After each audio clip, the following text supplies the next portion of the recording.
The Bible, as we hold it today, is esteemed by many religious institutions, and especially conservative Christians, to be the inspired, inerrant Word of God.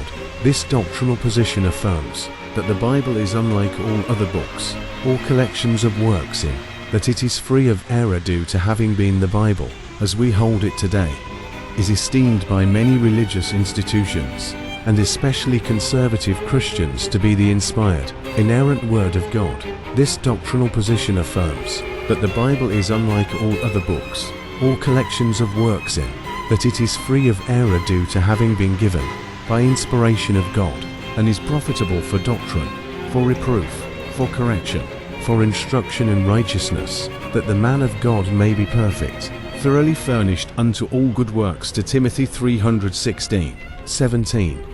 While no other text can claim this same unique authority, the Book of Enoch is an ancient Jewish religious work, ascribed by tradition to Enoch, the great-grandfather of Noah, that played a crucial role in forming the worldview of the authors of the New Testament, who were not only familiar with it, but quoted it in the New Testament. The Epistle of Jude 114:15, and is attributed there to Enoch the seventh, from Adam 1 Enoch 608. The text was also utilized by the community that originally collected and studied the Dead Sea Scrolls, while some churches today include Enoch as part of the biblical canon.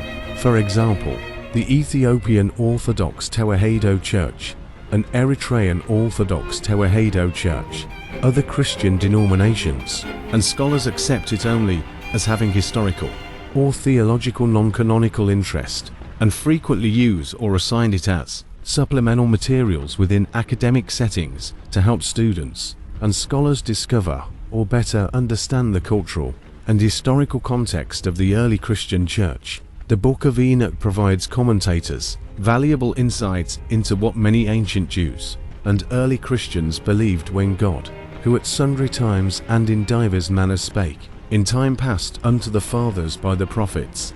Hebrews 11, as Dr. Michael S. Heiser, in the introduction to his important book, Reversing Herman, so powerfully notes, for those to whom 1 Enoch sounds unfamiliar, this is the ancient apocalyptic literary work known, popularly but imprecisely, as the Book of Enoch.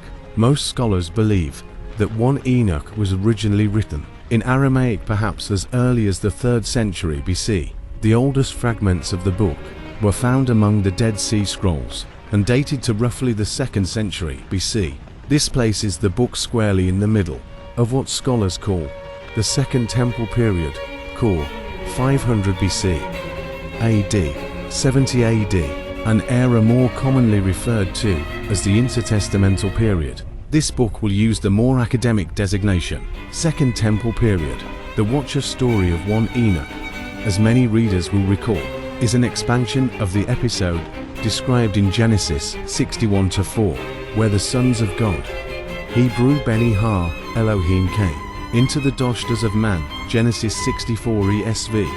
Consequently, Watchers is the Enochian term of choice, among others for the divine sons of God.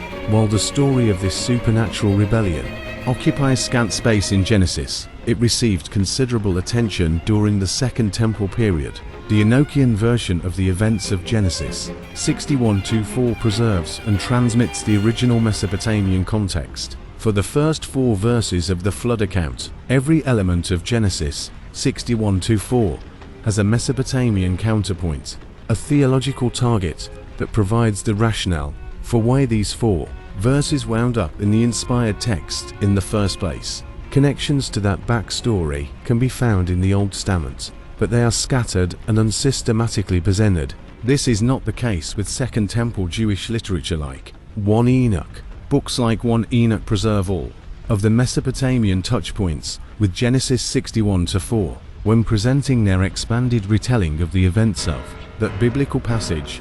The Enochian retelling of the story in turn finds its way into the New Testament, most transparently in the books of Peter and Jude, but other New Testament writers do the same. Put another way, details in certain New Testament passages with links to the Genesis 61-4 episode can only be traced to 1 Enoch, and those elements in turn are quite consistent with the original Mesopotamian context of Genesis 61-4.